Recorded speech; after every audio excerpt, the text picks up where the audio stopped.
So, Hare Krishna, Prabhu. Hare Krishna. Thank you very much for the offer to engage in some menial service for my purification. Hare Krishna. Thank you for the opportunity, Prabhuji. So, Om Namo Bhagavate Vasudevaya. Om Namo Bhagavate Vasudevaya. Om Namo Bhagavate Vasudevaya.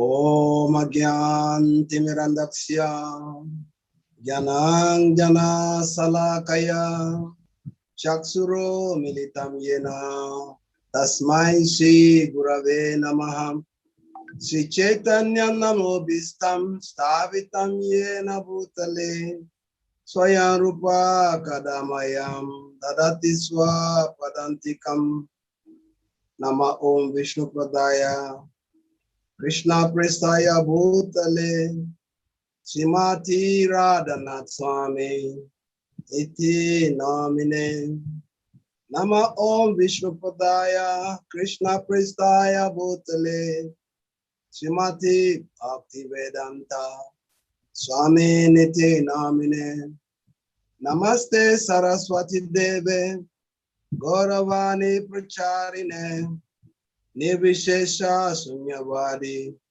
Paschatya Deshatarine Vandeham Shri Guru Shri Yuta Padakamalam Shri Guru Vaishnavam Shah Shri Rupam Sagrajatam Sahagana Raghunatam Vitam Tam Sajivam Sadvaitam Savadutam Parijana Sahitam Krishna Chaitanya Devam Sri Radha Krishna Padam Sahagana Lalita Shri Vishakam Sha He Krishna Karuna Sindhu Dinabandhu Jagatpate Gopesha Gopika Kanta Radha Kanta Namastute Tapta Kanchana Gorangi Radhe Vrindavaneshwari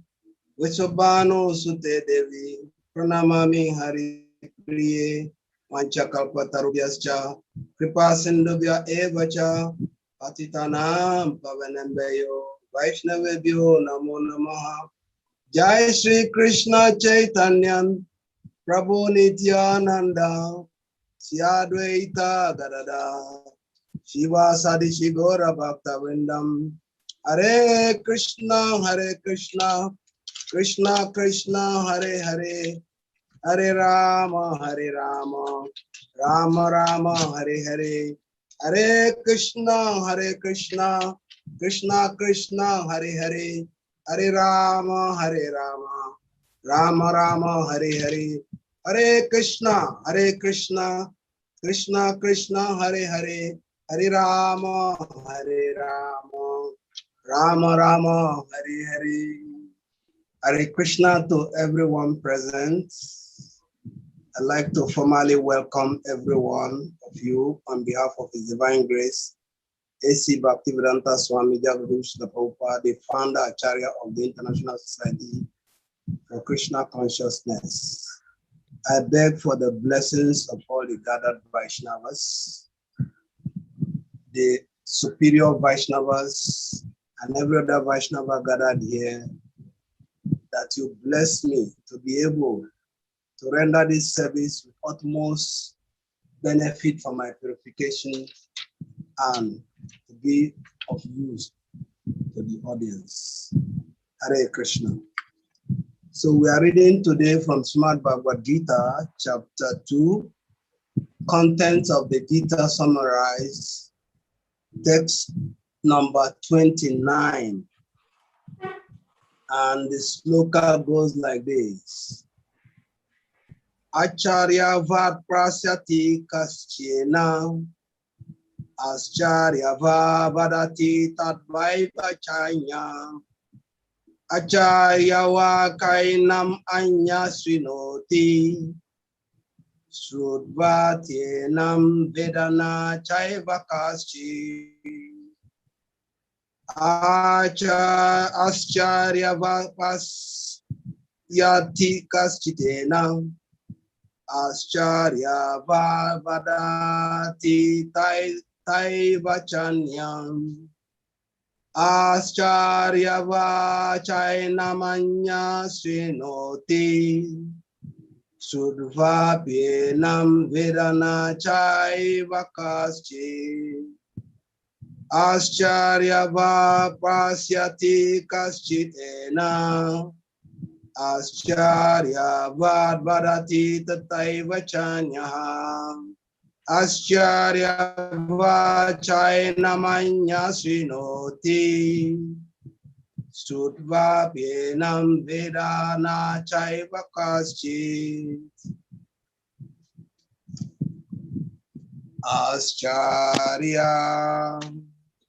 Ascharyavat, as amazing, pasyati, sees, kaschit, someone, enam, this soul.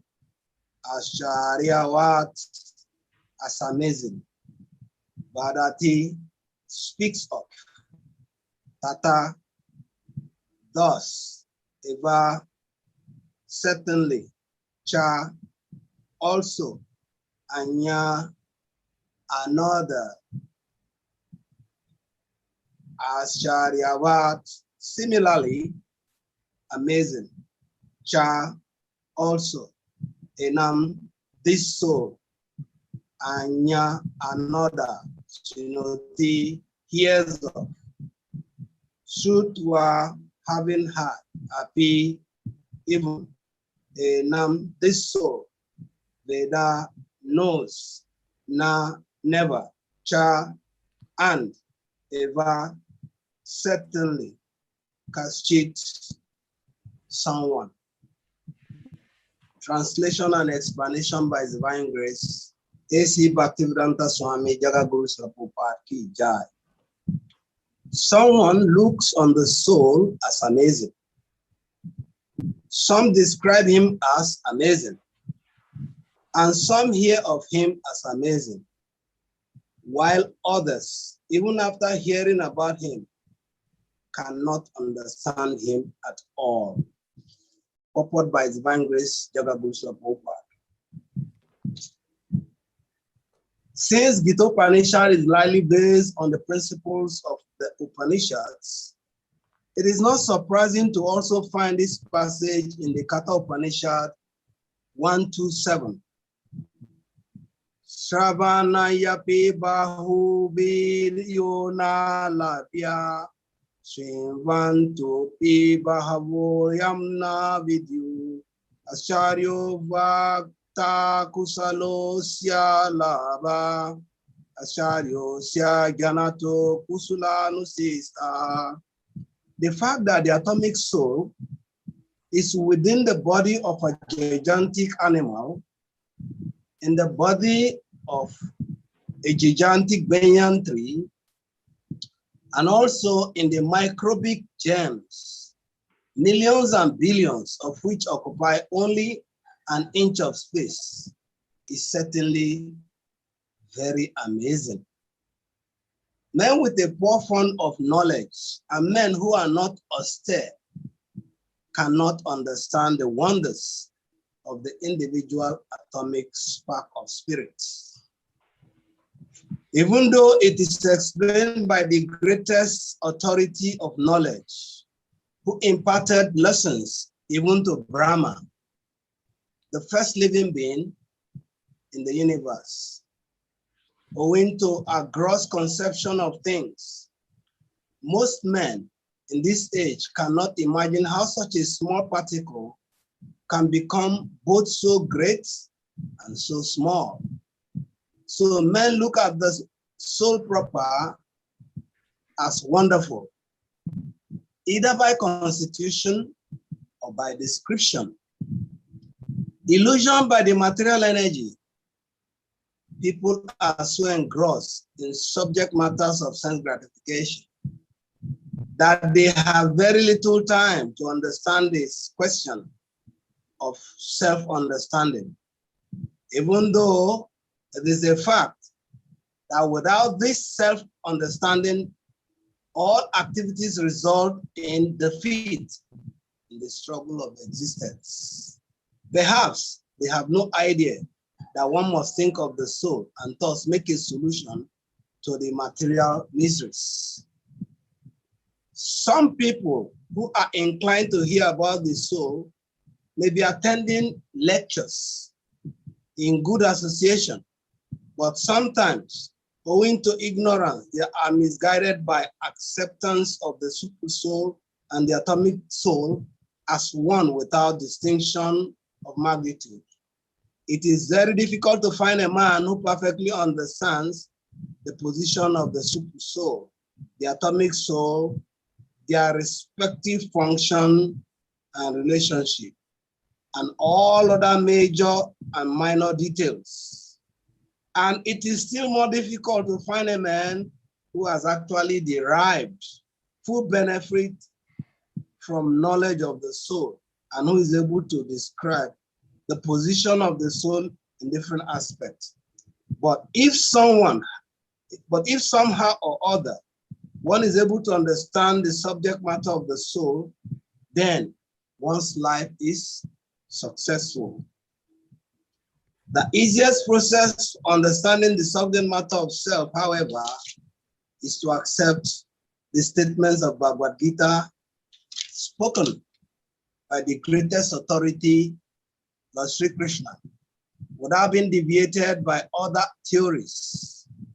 But it also requires a great deal of penance and sacrifice, either in this life or in the previous one, before one is able to accept Krishna as the Supreme Personality of Godhead. Krishna can, however, be known as such by the costless mercy of the pure devotees and by no other means. Kankaroti vachalam, pangam langayate girim, ya kripatva mahamande, Shri Guru Dinatharinam, ya kripatva mahamande, Paramananda Madhava, Sri Krishna Chaitanya Ishvara. Hare Krishna. So the subject matter of today is a very, very sensitive and required subject for spiritual understanding and spiritual progress. And this is one of the things that distinguish human beings from other species of existence. This is what makes humans tick. Unfortunately, it is not every human that is tick. But to be able to understand and benefit from this subject matter, we should be understanding basic things, that there are three categories of devotees' experience. The first class devotee, he learns just by hearing. The second class devotee, he hears but does not learn. He wants to learn by experiencing. And the third class devotee, he hears, he experiences, still he does not learn. So you can see these three concepts inside the purport that Prabhupada gave here.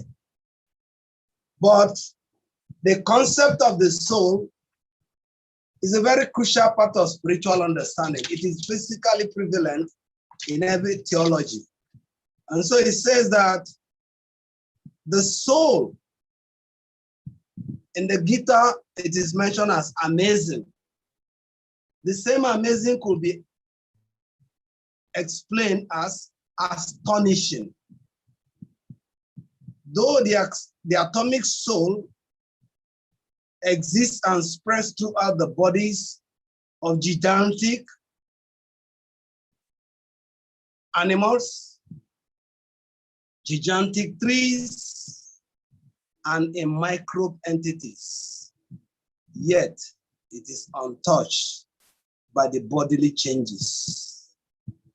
Still, with many such contradictory qualities, this is the point that brings the astonishing and amazement. Contradictory qualities. The soul is truly astonishing. So, if we want to understand the astonishing situation, we will have to go through a story in the scriptures where it is mentioned that Yudhishthira Maharaj was once asked, what is the most amazing thing in life? And his response is that all around us, by the seconds, by the minutes, by the hours, by the days, by the weeks, by the months, and by the years, all around us, people are dying. But we never stop to ponder or think that we could be the next victim. This is a very, very critical concept. Stop to think or ponder. It is in this stopping to think and pondering that the whole issues of inquiry, they start. And that keeps us in line with what is mentioned in the Srimad Bhagavatam, first canto, chapter 2, text number 10, where it said, Kama siya nendriya priti, labo jiveta yavata, jivyasa tatwa jignasa, nato yasche ha kama be. Life's desire should never be directed towards sense gratification. One should desire only a healthy life or self-preservation. Since human beings is meant for inquiry about the absolute truth. This is it, inquiry. Stop, ponder, and think, and inquire. This is the business of human beings. That's why I started by saying that this concept distinguishes human beings from animals. Animals don't have to inquire about the soul.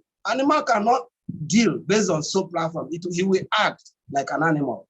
One example is given.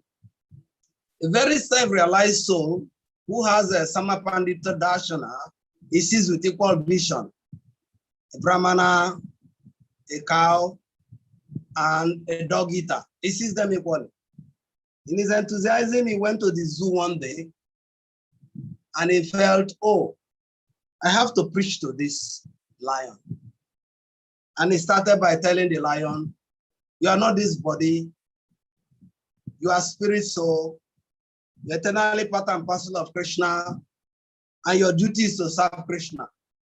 When he finished all his sermon, the lion was very attentive in the zoo, listening to this preacher. But when he has finished all his preaching, the lion has to act like a lion. And the lion started by saying, Mahaprasade Govinde, Namo Brahmane Vaishnave, Swapapunya Bhutam Rajar, Visosana Bhaja. It means that this preacher, even though he's self-realized, is coming to preach to the wrong person. And so he became Mahaprasadam for the lion. So the human beings are distinct because it is their business to make these inquiries about the soul. It is their business to apply this knowledge of the soul, and it's also their business to benefit from this knowledge of the soul. A second example is given about Negrari the hunter. Negrari the hunter, he was busy hunting and taking his delight in his activities of half killing the animals. It gives him pleasure. But while he was doing this, Narad Muni came by. And the moment he saw Narad Muni, the first thing he did was to encounter him. What is it that you are doing here? You are a great preacher. This place is not the place for preaching. Go and find your candidate somewhere else. He harassed him. Okay? Because he's not the candidate for this level of knowledge.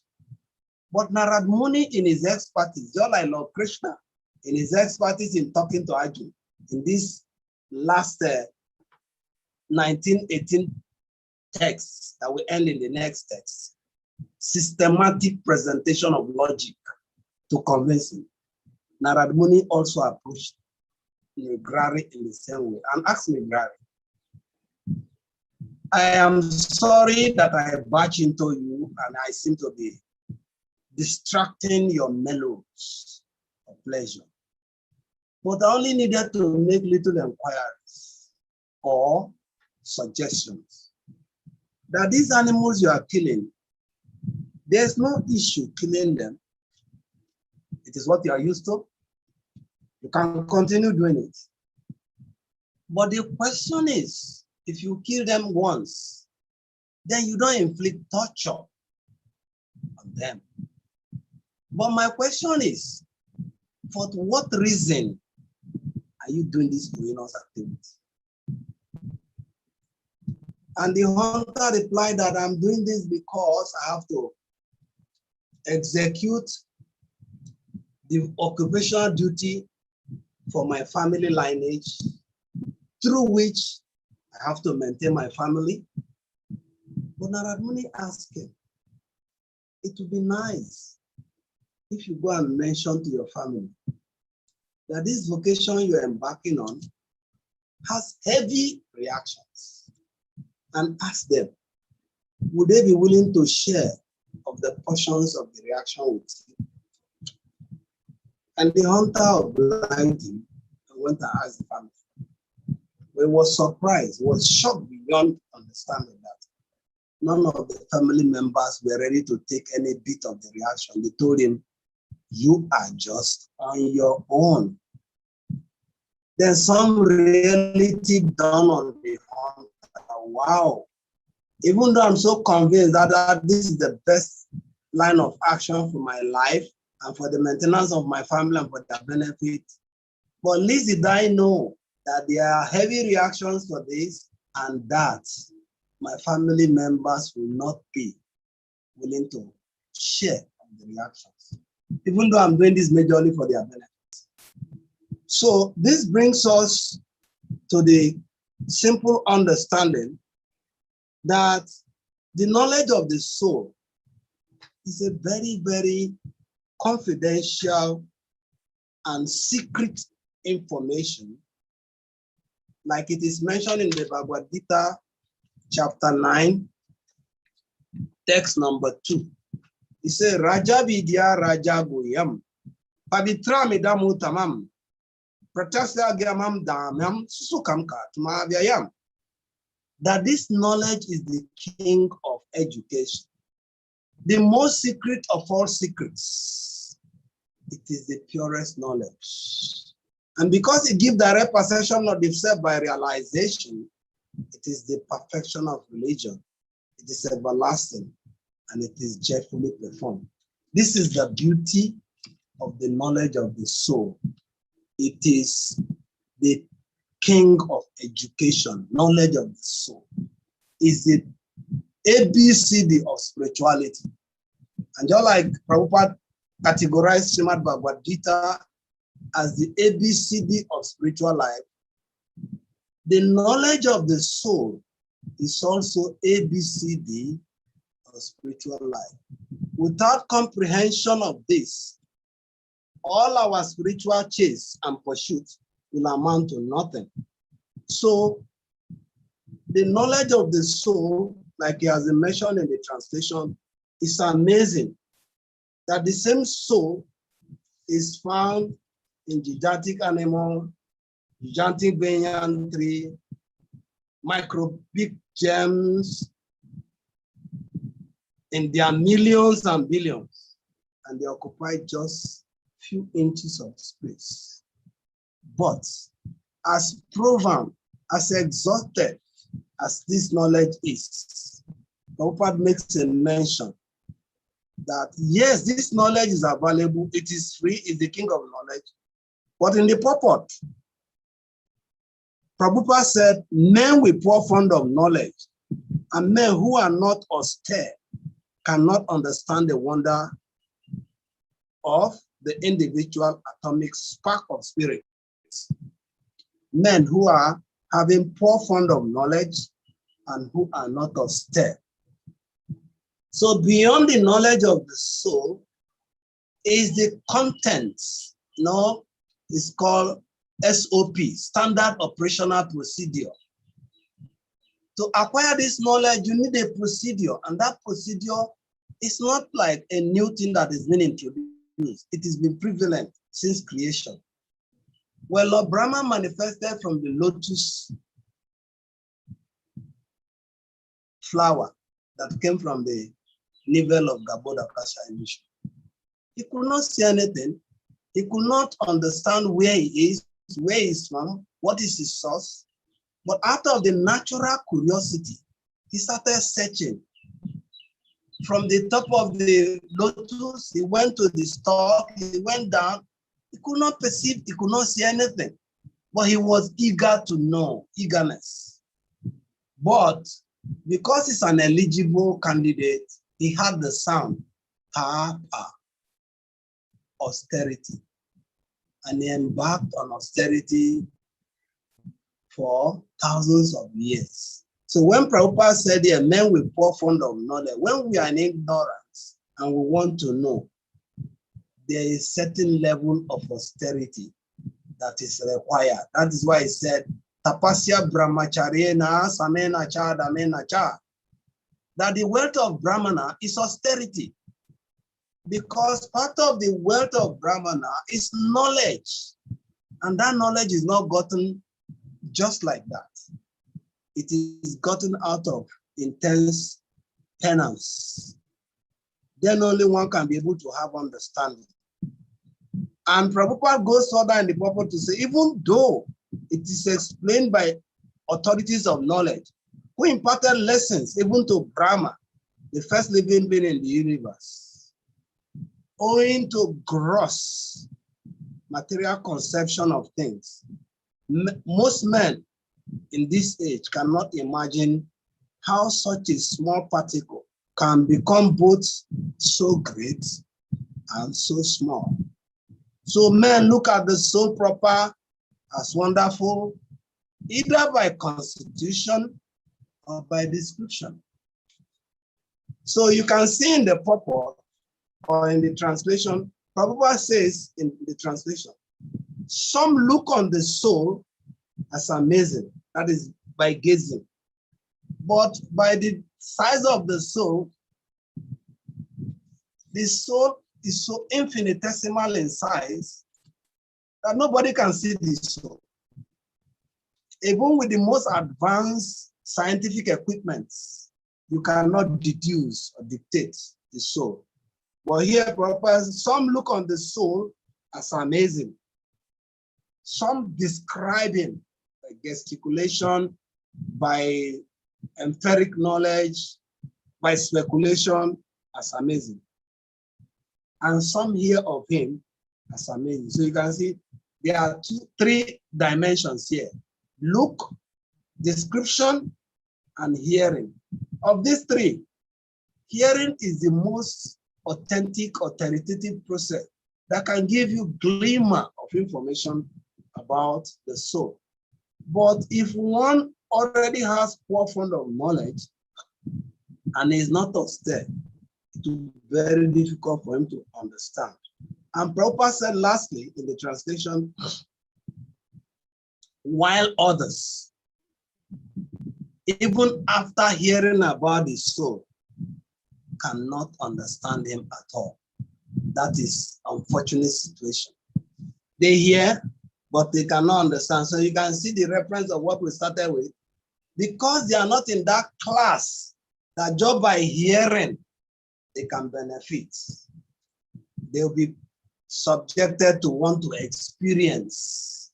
And even when they experience, they still don't learn. So this is the situation Prabhupada is mentioning, that even after hearing about him, they cannot understand his soul. That is Part of the amazing thing. So everything about the soul, its origin, its conception, its manifestation, its existence in various bodies, in different dimensions, in different planetary systems, in the material universe, is all amazing. Because how can you conceive the concept that the soul, just by glance, just by looking, the translation said, son, look at the soul. Because looking is the source of the soul. Just by looking at this Prakriti, all jivas were impregnated into Prakriti by look of Mahavishnu. It's amazing, isn't it? The amazing thing about God is through the breathing of God, it gives scripture. Through his look and gaze, he impregnates. That's what in Brahma Samhita is said that by his different senses, he can perform different activities of all other senses. So it is that amazing nature of God that is also manifest in the soul. That is why in Bhagavad Gita chapter 15, text number 7, Krishna is saying, Mama eva amsa jiva loke, jiva bhuta sanatana, manasasrani indriyani, prakriti stani kasyati. The living entities in this conditioned world are my eternal fragmental parts, but due to conditioned life, that is the clause, they are struggling very hard with the 6 senses, which includes the mind. So what do we stand to know here? First is that we are same in quality with God. So the quality of God is also in the soul. That is because God is amazing in his activities, the soul also is astonishingly amazing. But the reason why it is difficult to understand the soul is because of a lot of inclination for sense gratification. So sense gratification does not allow to understand self, even though it is a fact that without the self understanding, all attributes result in defeat. So without the knowledge of the soul, all what we do in life, they end in futile attempts. This is one of the limitations of lack of knowledge of the soul. When you don't know about the soul, you'll be acting basically more on the base form of the lower species like the animals. That is why he said, when one is not in knowledge, it makes his priority the same thing that are natural for the animals and lower species, which is eating, sleeping, mating, and defending. But the Srimad Bhagavatam, 1st Canto, chapter 2, text 10 that we read, he said that human life is not meant to be limited for indri tripti.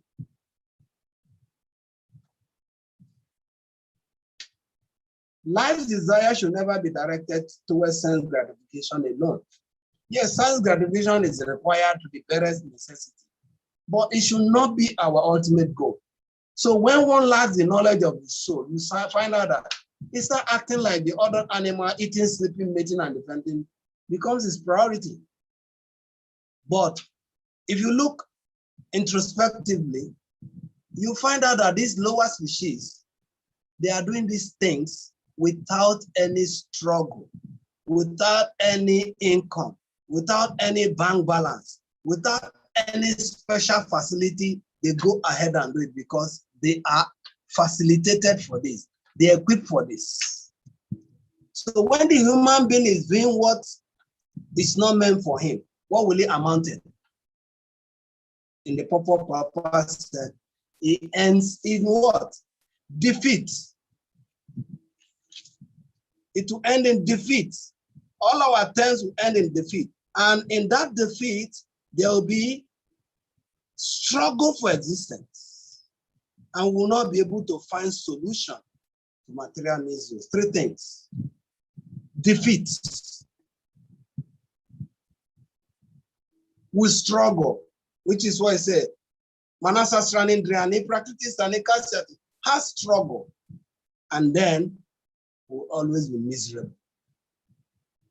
So knowledge of the soul is very, very vital and important for the living entities or the human beings so that they will be able to moderate their activities and apply their thinking, feeling, and willing in the right direction to reduce their level of defeat and loss, reduce their level of struggle, and reduce their misery. So in the quest to do this, those who are fortunate, because it said Brahmananda Brahmeti Kona Bhagavan Jeev, Guru Krishna Prasad Baye Bhakti Lata Bija. After wandering in millions and millions of species, lifetime after lifetime, planetary system after planetary system, when one becomes fortunate, he comes in contact with pure devotees of God. And then this seed of perfection, which is also partly knowledge of the soul, is implanted in him. So Prabhupada is saying the purpose, some people who are inclined to hear, when this fortune is there, they are inclined to hear about the soul and may attend lectures. That is Sadhu Sangha in good association. So, but the flip side is sometimes, owing to ignorance, they are misguided by accepting the super soul and the soul as one without distinction and magnitude. This is one flaw. That is why it's recommended that to be able to get the real knowledge, there's a procedure. Tadvidi, pranipatena, pranipasena, sevaya. Padeshanti te jnana, janina tatvadashi. Just try to learn the truth by approaching a bona fide spiritual master who is in disciplined association from Krishna. Inquire from him submissively. Render service unto him. The self-realized soul will impart knowledge unto you. Why will he be able to impart knowledge unto you? In the Bhagavad Gita that we are reading, the chapter we are reading now, in text number 13, Prabhupada mentioned in the purport that the one who can give knowledge to you is a dhira,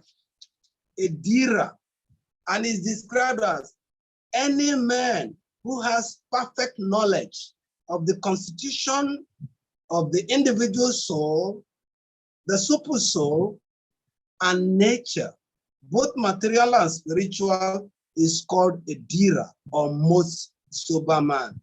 Such a man is never deluded by the changes of the body.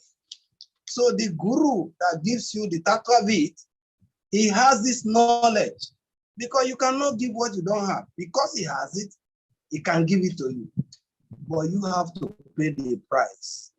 Submissive inquiry and the rendering of service. This is the prerequisite for one to be able to get it.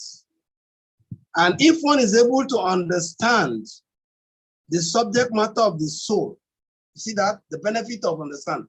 If one is able to understand the subject matter of the soul, his life becomes successful. So our real success in life is about inquiries and by understanding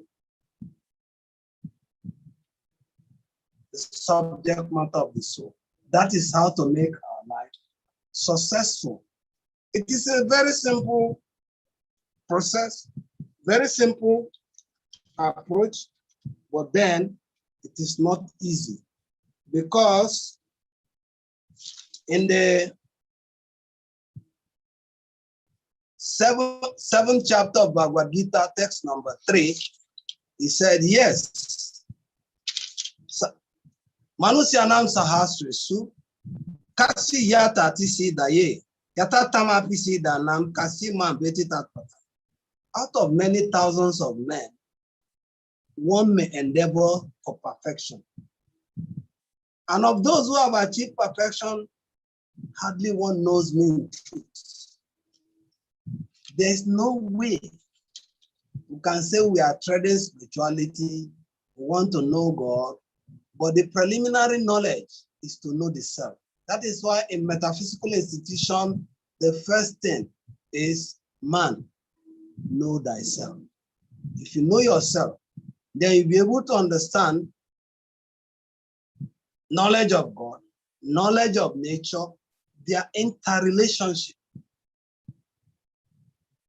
If this is not there, then you find out that you lost it all. But success of our life will be when we're able to understand.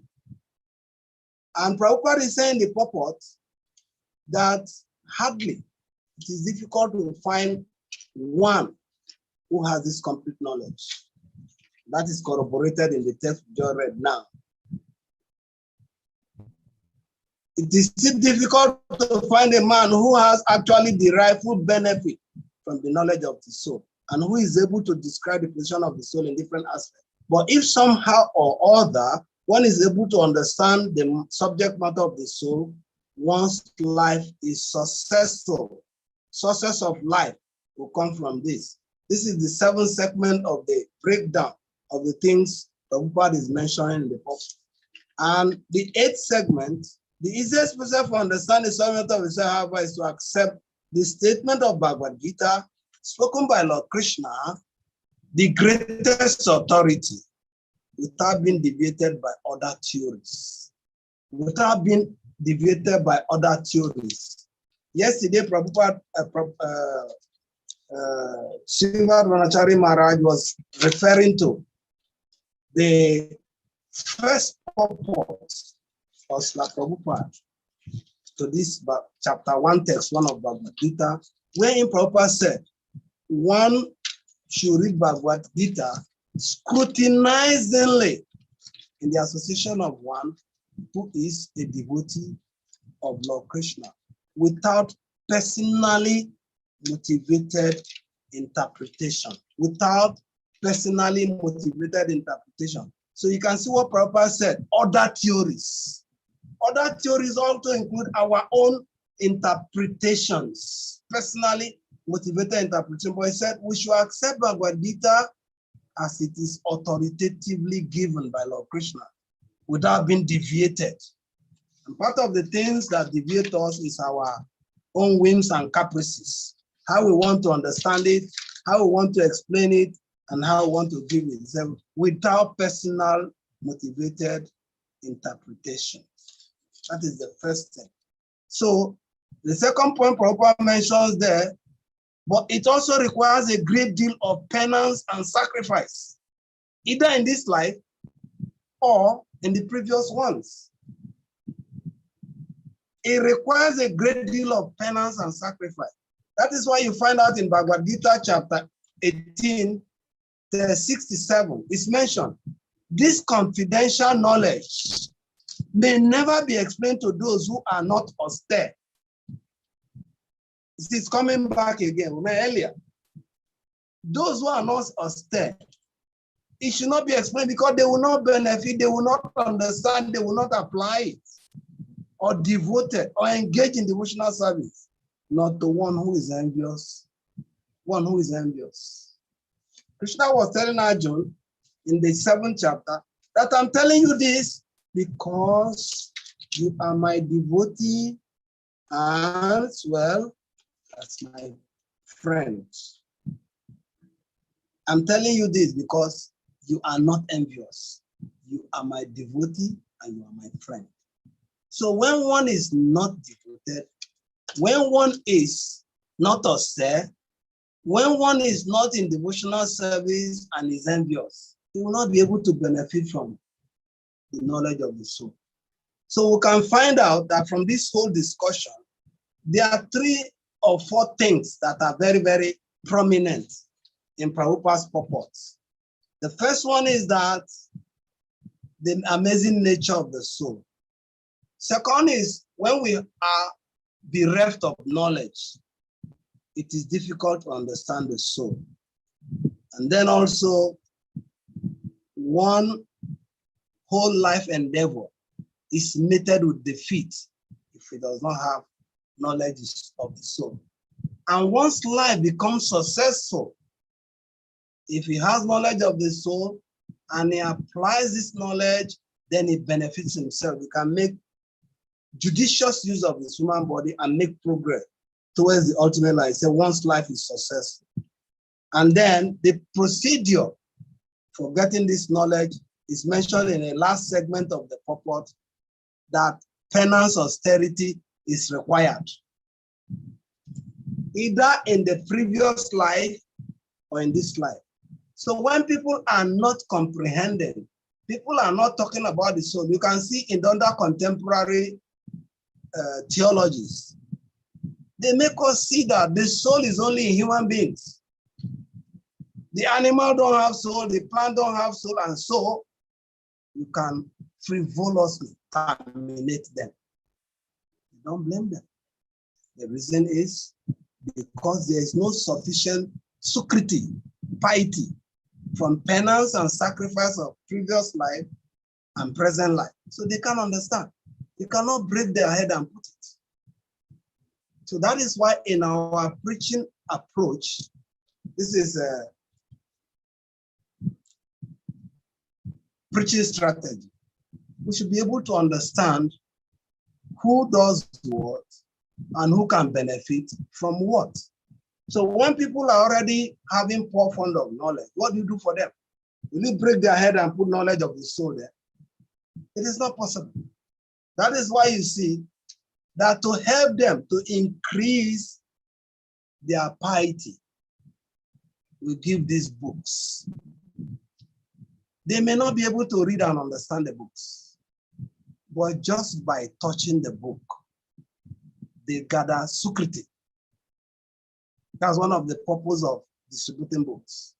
That once somebody touches the book, is benefited. If he keeps the book, himself can read it later, or somebody may chance upon the book and read it and be benefited.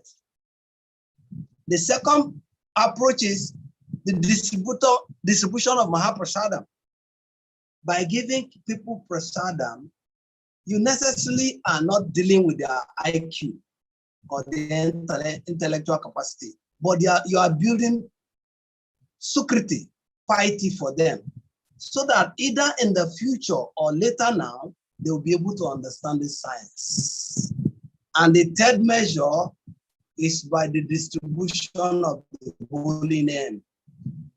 The holy name is Cheto Dapana Mahajanam, Mahabhada Vagmini Vapana, Chayava Chairava Chandrika Vitaranam Vidya Badu Jivana, Ananda Buddhi Vadanam Pratipanam Punamrita Swadanam, Sabatmasna Param Vijayite, Sri Krishna Sangita. Param Vijay, the supreme sources will come by glorifying the holy name of God. So what does the holy name do?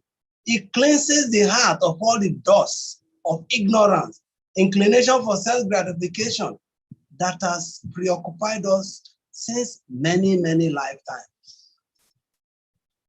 So it is a systematic thing that we should do consciously because we know it is important for people to be able to relieve themselves of failures of life, to relieve themselves of hard struggle, and release themselves of the miseries of existence.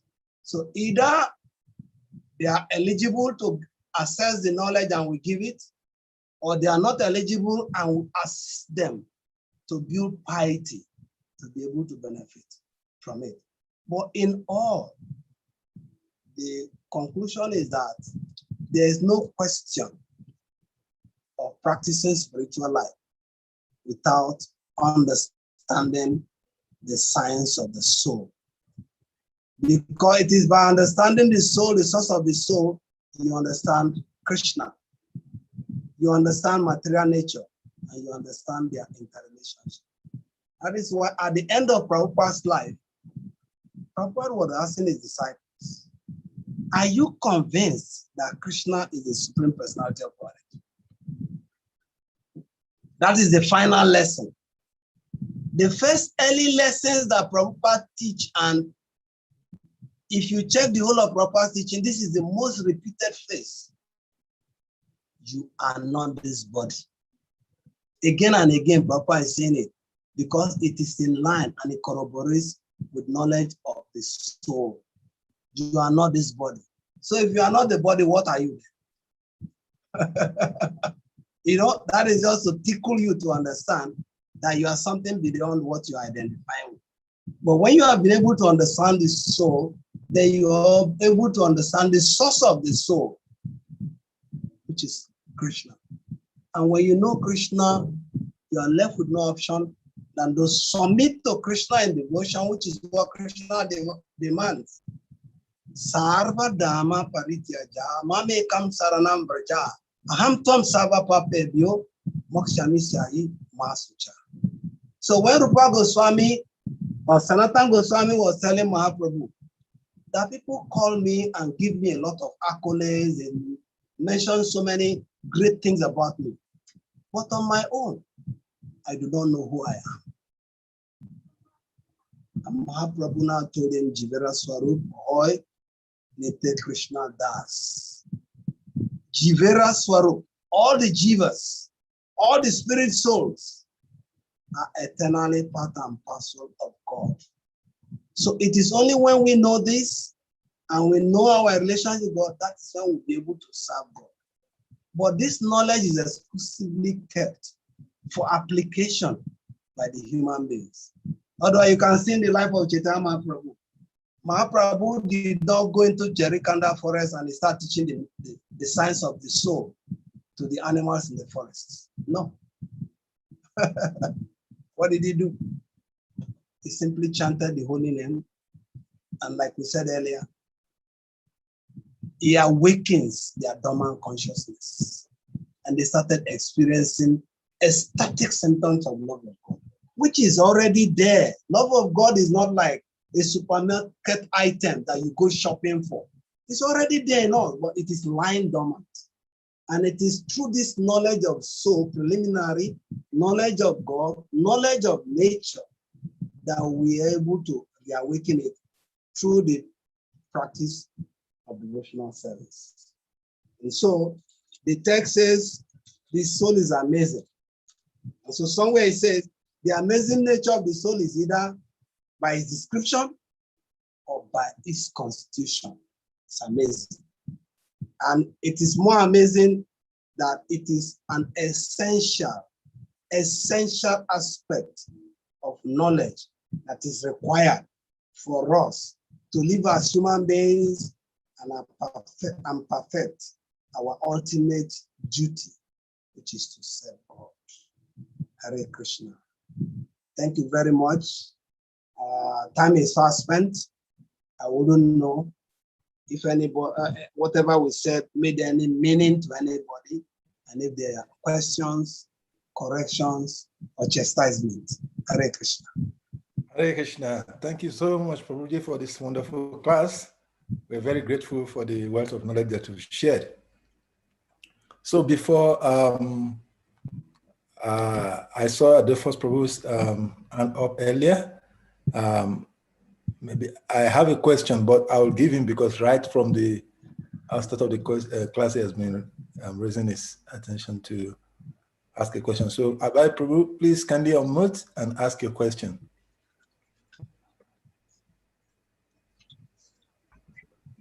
Oh, Prabhuji, sorry, there's a mistake. I was it's an error. So I want to ask a question. Oh, okay. No, it's not an error. It's divinely arranged so that I can have your divine darshan. Hare Krishna. So probably forgive me. Thanks so much. There's no question.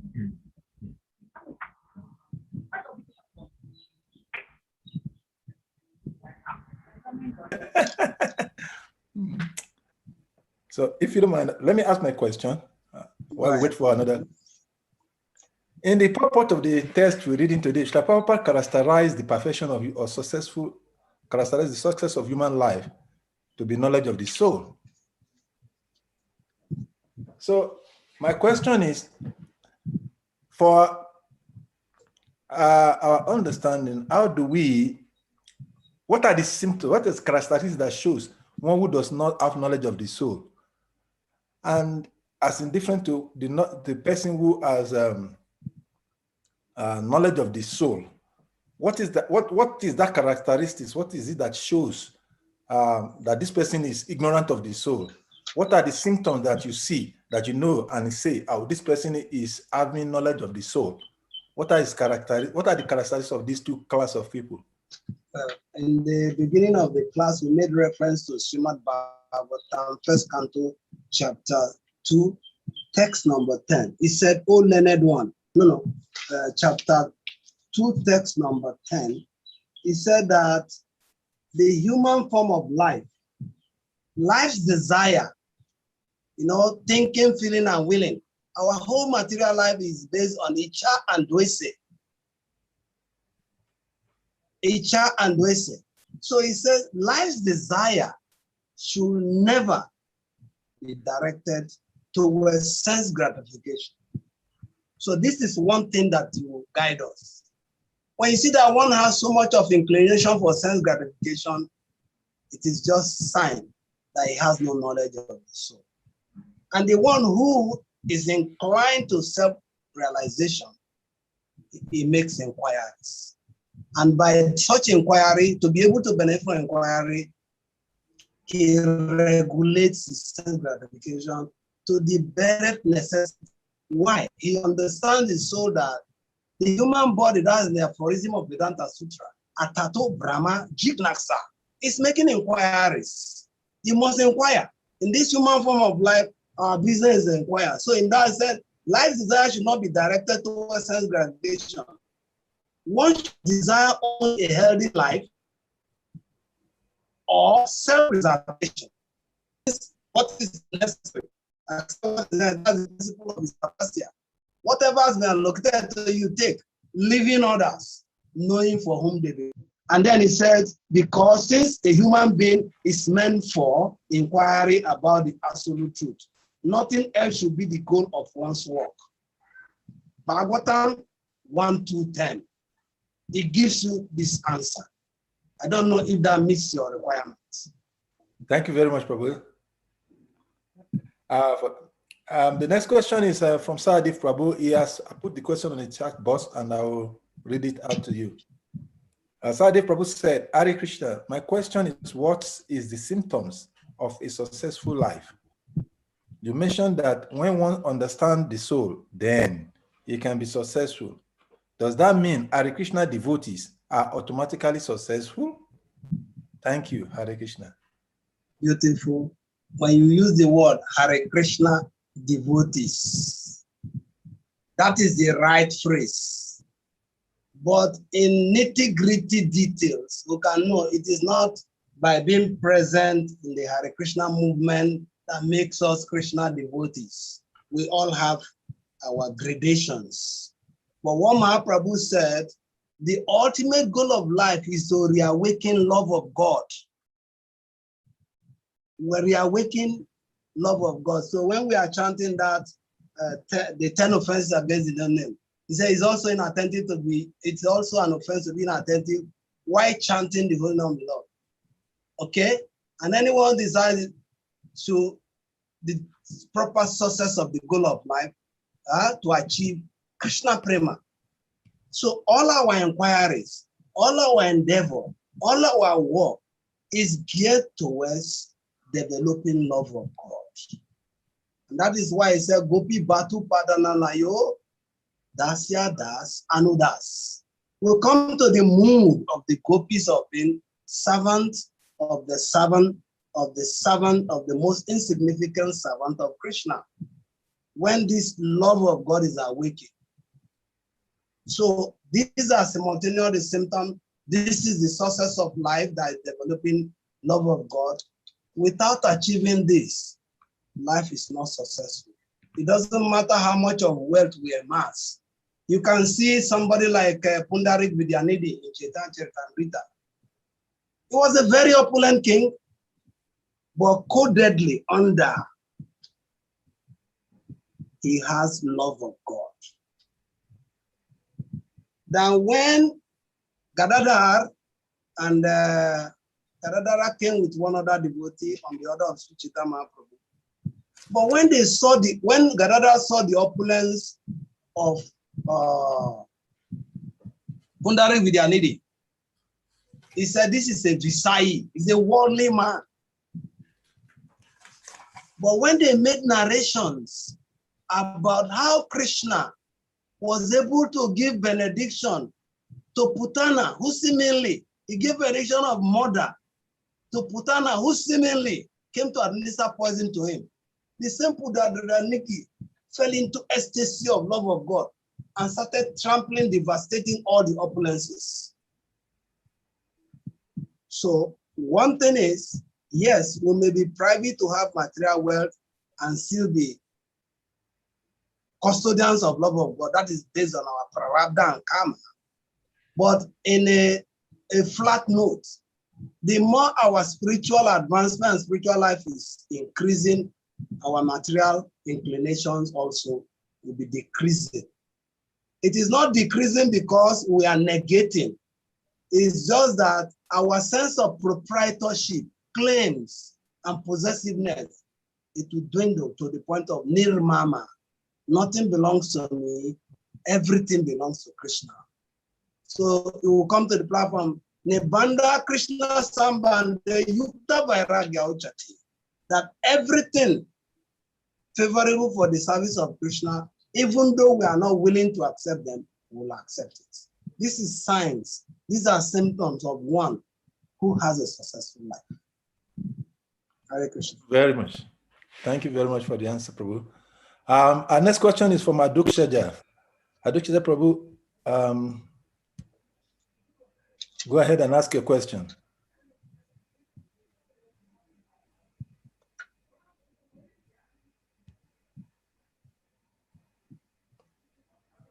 Adukshaja, Prabhu, we cannot hear you. Hare Krishna, Prabhu. Yeah, go ahead.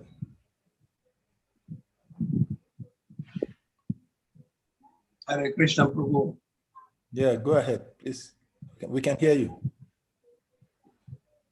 I'm not hearing him. We cannot hear him now, Prabhu. Okay, I thought he was one speaking. Adukshaja, Prabhu, we cannot hear your voice. Maybe you should off your, if you can hear me, you should off your audio and on it back so that you can regain the connection. Meanwhile, Okay. Hare It is Krishna. okay now. Yeah, okay, we can hear you now. Go ahead.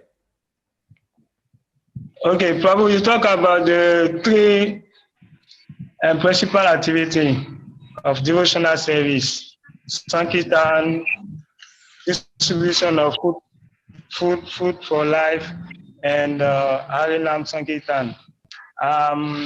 It was very, I think it was very, I love it. Then I want you to talk more about this, how devotee can do this service, because you can see that it's become very difficult now. We see that people have become more and more materialistic, and and materialist development is going fast. Devotee feel now feel shame to go outside with shika, dress dhoti, and go outside to chant and dance about Hare Krishna.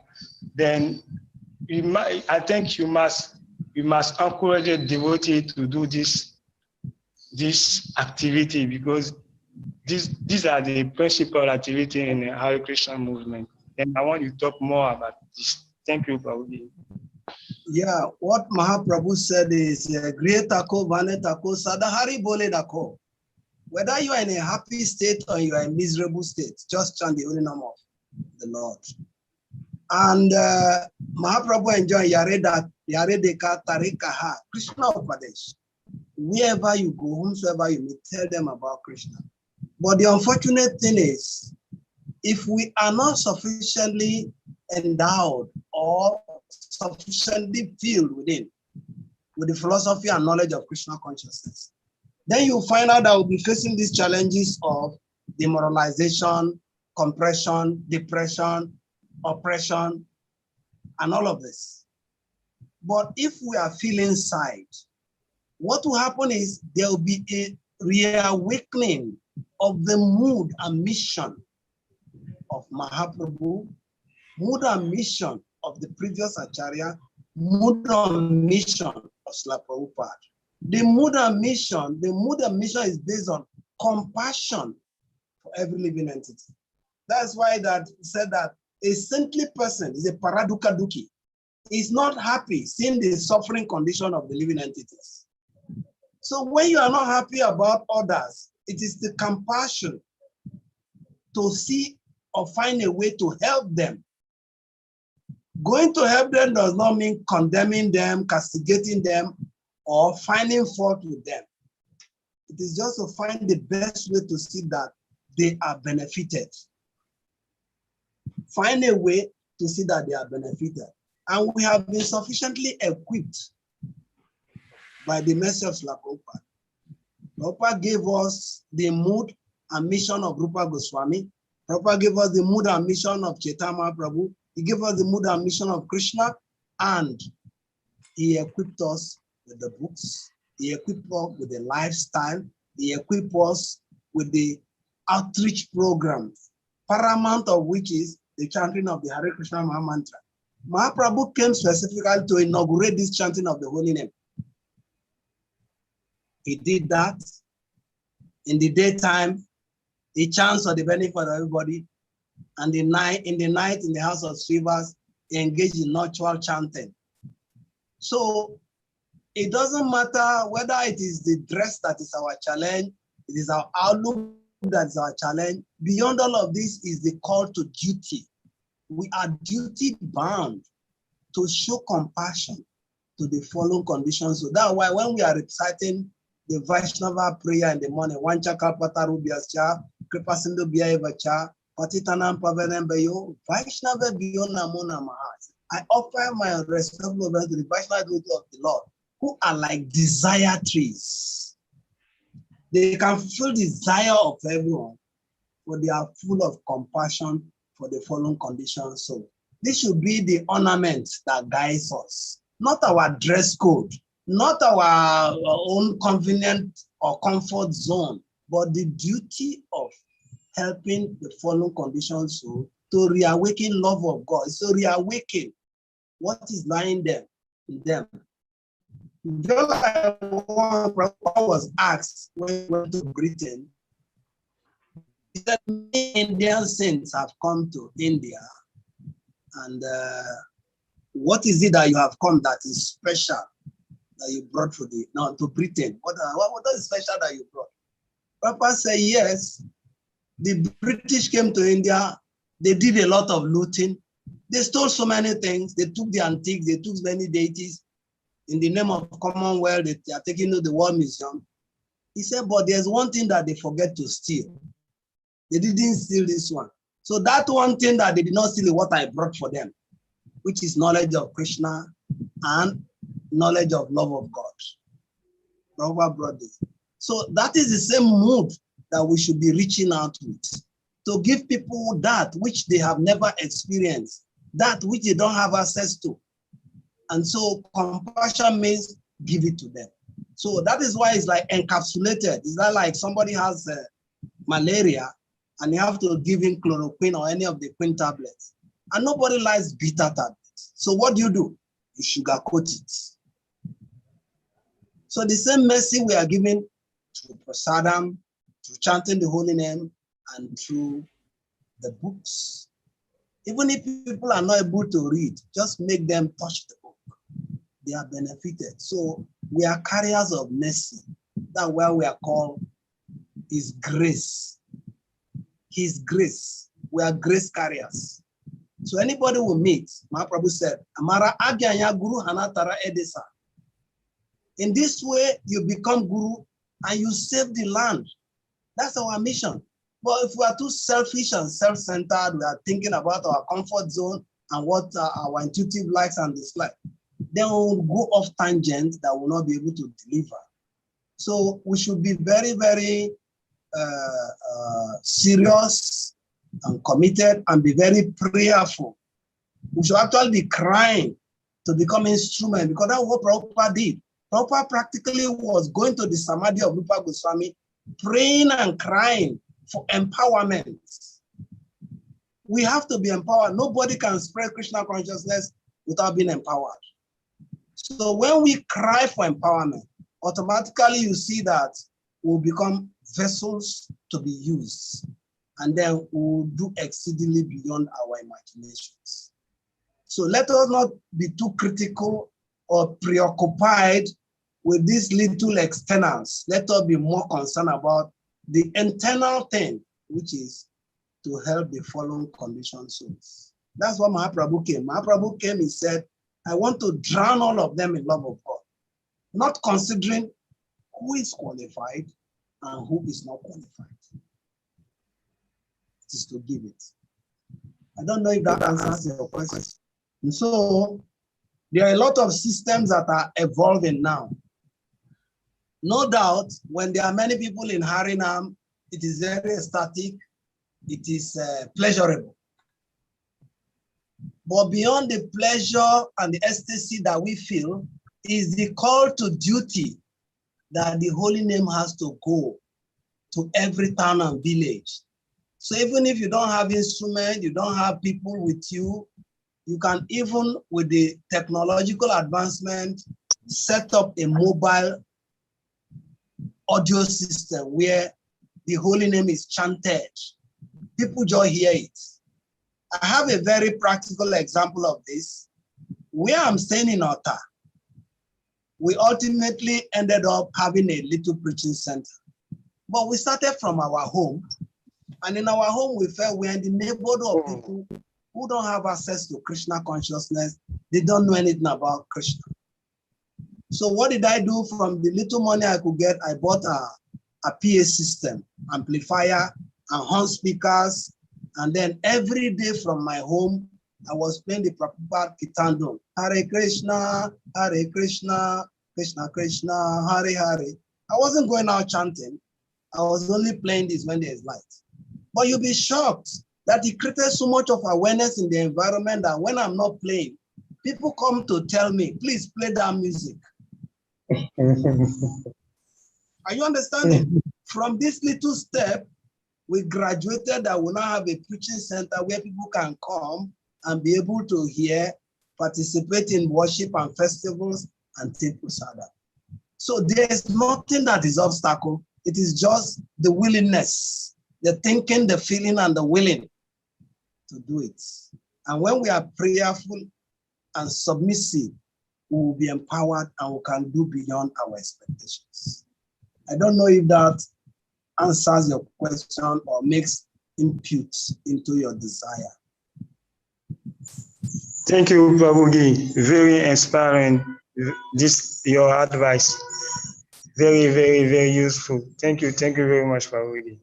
And especially in our environment now, you can see the whole of Africa, especially West Africa, we are in turmoil of political intrigues, deprivation, denial, suppression, compression, and all of this. But if you look at the history of America in 1960s, when Prabhupada went there, it was a similar atmosphere. But what is the difference that Prabhupada did? Prabhupada went there in this mood of compassion.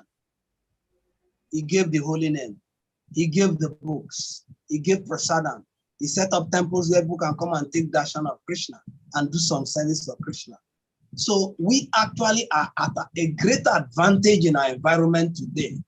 If only we have not become casualties that are demoralized and we are bereft of knowledge, poor fund of knowledge, and we have lost zeal. If we are sound in the knowledge of Krishna consciousness and we are prayerful, we have the greatest opportunity to make tremendous change in the experience of the living people in our environment. So prasadam distribution, we should do it. Doesn't matter the quantity you give every day. Give people prasad in the mood of compassion. Let people touch the books in the mood of compassion, not because I have to distribute books and then we have to come and buy boga in the temple. That is secondary. And then give the holy name.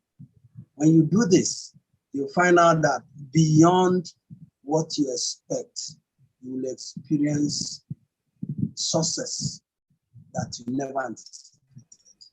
Because ultimately, Krishna is the one who gives success. Mahaprabhu and the Parampara are the ones who give success or achievements. It's not us. We are just instruments. Arjun refused to fight, but Krishna told Arjun in the end, just make yourself a vessel to be used. These people have already killed them, but I want you to take the glory. Hare Krishna. Thank you very much, Prabhu. Thank you so much for the answers. Our next question is coming from Dr. George Amega. Dr. George Amega, unmute yourself and question. Hare Krishna, Dandavat Pranam. Hello, Prabhuji. Nice to hear from you again today. Nice to grace the platform also, Prabhu. Okay, my question I've asked before, but the answer given was not satisfactory, so I have to ask again. My question is, the soul is superior to the mind, the ego, and what have you. So why is it that he easily succumbs the influences of the ego and the mind and so forth? This is my simple question. Hare Krishna. Actually, thank you for the question. It's very interesting, but the humor is, if you have asked this question many times and you are not satisfied with the question, where is the chance that you'll be satisfied after I answer the question also? No, I think this the second time also I'm asking, or maybe out of duty. Out of duty, I will do my little bit. The rest is left to the super soul in the heart to quicken your acceptance and understanding. All right. So the fact is this: in reality, the soul is not in any way connected to all of this. The soul is not doing anything. The soul is just confined within this body, waiting for the time that he will get out of here. The major player of our experiences in our body is the mind. The mind is like a memory card. You are dealing with electronic accessories. Memory card, you do a lot of storage. So all the impressions of our previous lives, our present life, they are all stored in the mind. And so what happens? When the knowledge acquiring senses, the eye, the ear, the nose, the skin, and the tongue, when they bring information to the mind, it reminds it of what has happened before. And so the mind relates to the intelligence, which is the subtle body. And then the intelligence guides the soul, that guides the mind, how it should engage the working senses. In the end, the soul is not involved in it. The only thing that is mentioned of the soul, when it's in the material world, although is eternally part of Krishna, is superior by nature, but he is given a tendency, tataksha. He can glide towards spirituality, he can glide towards materialism. So that gliding to the materialism is the reason why it continues to take a subtle body that consists of the mind, ego, and intelligence. But the soul is not involved in any of this. It's not involved. It's just encaged. I'll give you one example. Bharat Maharaj, when he left the body and took the body of a deer, in the memory card of his subconscious, he could remember his previous life. And he knew the service he has done to himself by becoming unnecessarily affectionate and attached to the deer. So when he took the body of the deer, millions of miles away from where he left the body in the mountains, he traversed the mountain and came to that environment, the ashram where sages stay together and they are reciting the scriptures. When he came there, it was not a matter of the mind or the intelligence or the senses. It was a matter of him having knowledge that this body I've taken, it doesn't matter what goes on in the body. I just have to submit myself in hearing until when I will be able to give up this body. So that is where the knowledge of the soul, the knowledge of the science of God comes to play. That ultimately the soul takes advantage and then be able to get out of the body. That is when he has acted in his original nature.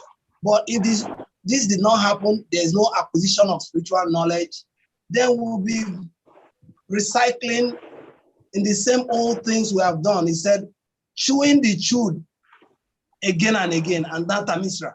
All that we have done before, we are doing them again and again. And we revolve in the circle of birth and death. So the soul is compelled by the interaction of the mind, intelligence, and ego to take material body. Not that he really wants it, but he's helpless. It's just like a child still in the womb of his mother. What would be more hellish, more torturing than being in the womb of a mother for 9 months? You are helpless. You have mouth, you cannot feed from your mouth. You have all your physical organs, but you cannot use them. You're just clamped down inside the womb. But you are patiently waiting for the tenor of your stay there so that you get out of there. That's how the soul is also doing, patiently waiting for the tenor so that he will get out of it. So it will be misrepresenting to say that the soul allows itself. Soul does not allow. It is the permutation of the modes of material nature interacting with the senses. That's what produces the experience we are going through.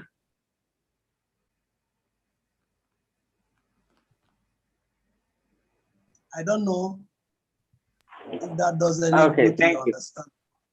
Yeah, I think it's clear now. It's clear. Yeah. Religion is removed. Yeah. Okay. Thank you very much. I hope tomorrow again you will not say that you did not get the right answer. Hare Krishna. Our next question is from before that. Before Madanarayani's question, Sahadev Prabhu send his appreciation to you and on the chat. I'll read that quickly before calling on the next question. Sahadev Prabhu wrote, Hare Krishna, thank you for the class and the answers to the questions. May Sri Guru and Krishna continue to bless you more and more so we can have your association and blessings. From Sahadev, that's Prabhu. Thank you very much. I accept and I reciprocate by reversing the prayer also in your direction. Actually, I'm benefited by having your audience because what is a speaker? Who is a speaker without audience? You are more glorious because you are valuable.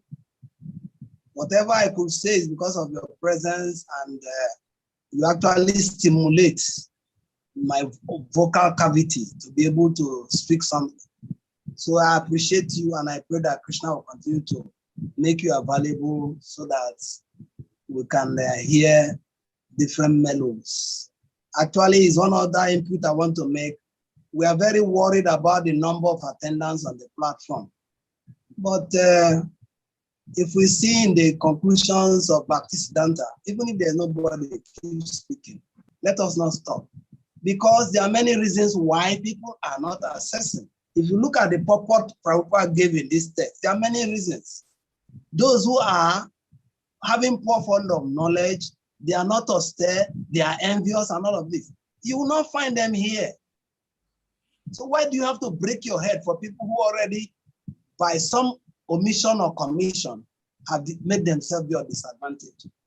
But you also see that Prabhupada said in the purport, if somehow or the other, but if somehow or other, one is able to understand the subject matter of the soul, then one's life is successful. So if somehow or the other we understand the need to hear constantly, we're only going to make our life successful.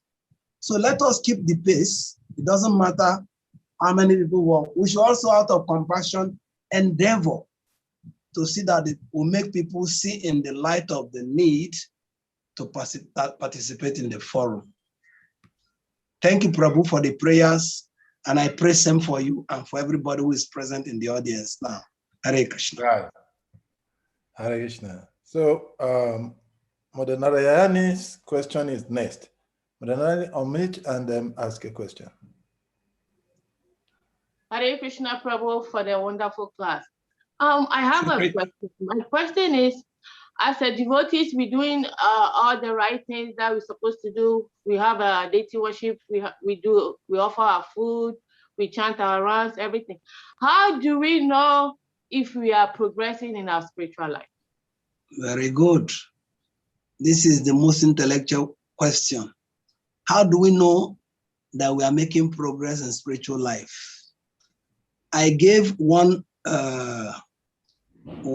answer in course of the lecture, and I said that our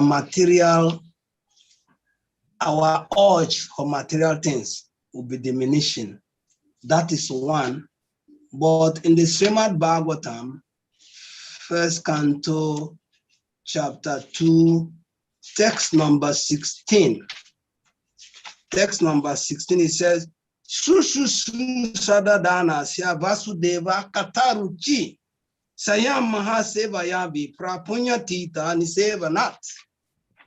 That by serving those devotees who are completely free from all vices, great service is done.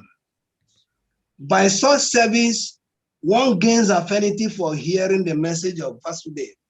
Affinity for hearing, service for devotees who are without vices is a sign that we are making progress in our spiritual life.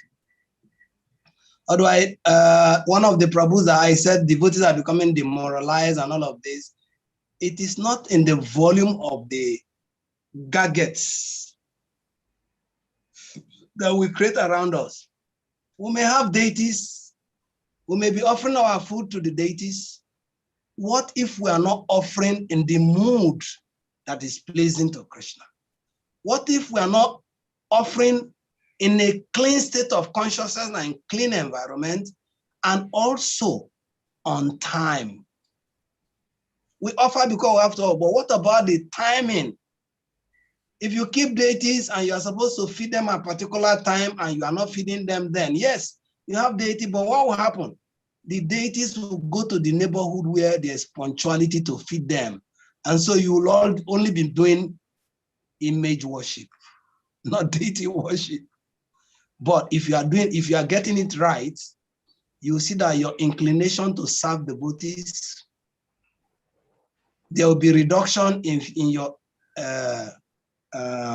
inclination for material things, and then there will be high urge. They call it affinity to hear about the messages of Vasudeva. These are scriptural evidences that will prove that we are making advancements. This will be there. So if you look in the process of devotional, the stages of devotional service, it said, Ado Srada Tata Sadhu Sangota. In the beginning, there will be that preliminary desire for self-realization. This desire, if properly channeled, will be guided by the Super Soul to take us to Sadhu Sangha, Association of Devotees. It is a very delicate benediction to be in the Association of Devotees, because in the Association of Devotees, you can either make progress or you can destroy yourself. So, but if in the Association of Devotees, we are exposed to bhajan and kriyas, and we do these bhajans and kriyas religiously, with pinpointedness, with the right speed and meterage, what will happen? There will be another nivriti. All unwanted things will start reducing. Then we'll become fixed. Then we'll develop tastes, and we'll develop bhava, and ultimately prema, which is love of Godhead. So there's a progression that we can also be able to evaluate ourselves. But over and above all, whether we are making speedy progress or not, but that inclination to do service, inclination to serve devotees is the mother of all symptoms of advancement. Because it is when you are serving, then you'll be able to develop taste for hearing. Now, I'll give you this tip. Maya is the predominating deity of the environment we are in. We're in Devi Dam. Maya does not require visa to enter anywhere within this domain. But Maya finds difficulty entering two environments. Maya finds difficulty entering two environments. And where are those environments? Environments where there is Nam Seva, where devotees are chanting the holy name of Lord. Maya cannot never enter it. And where there is Vaishnava Seva, where devotees are being served.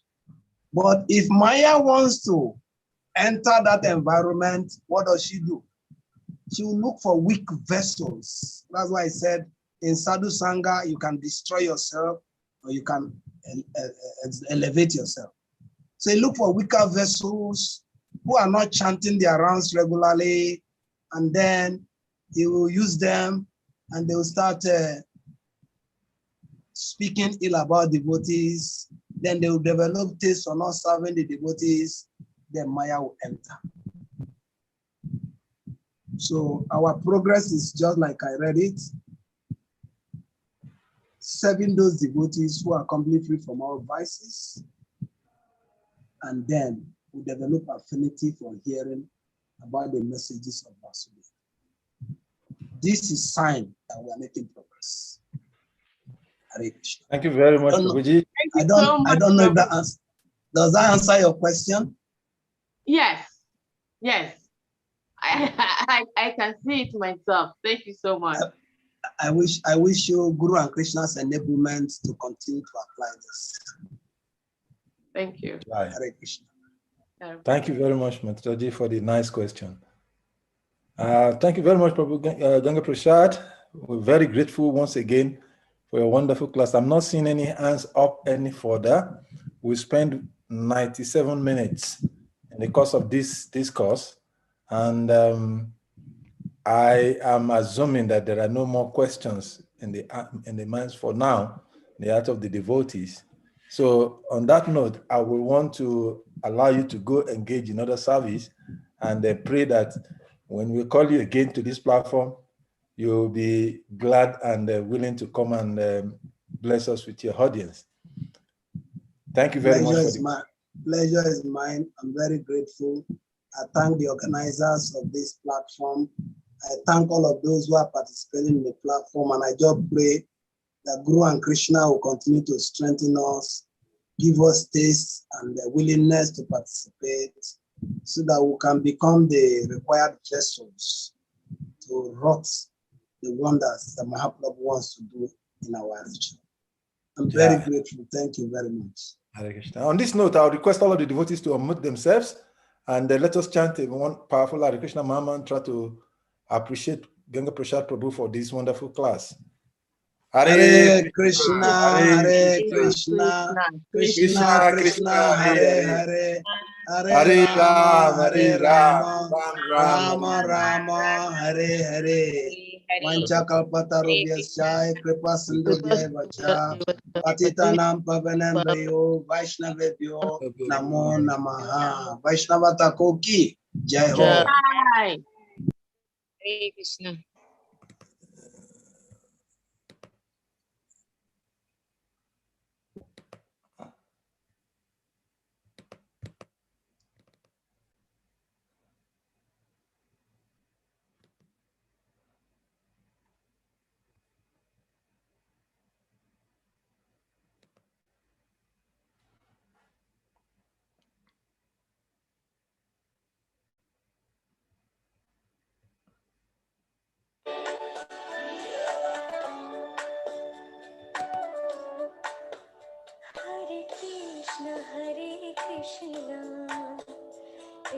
Krishna Hare Hare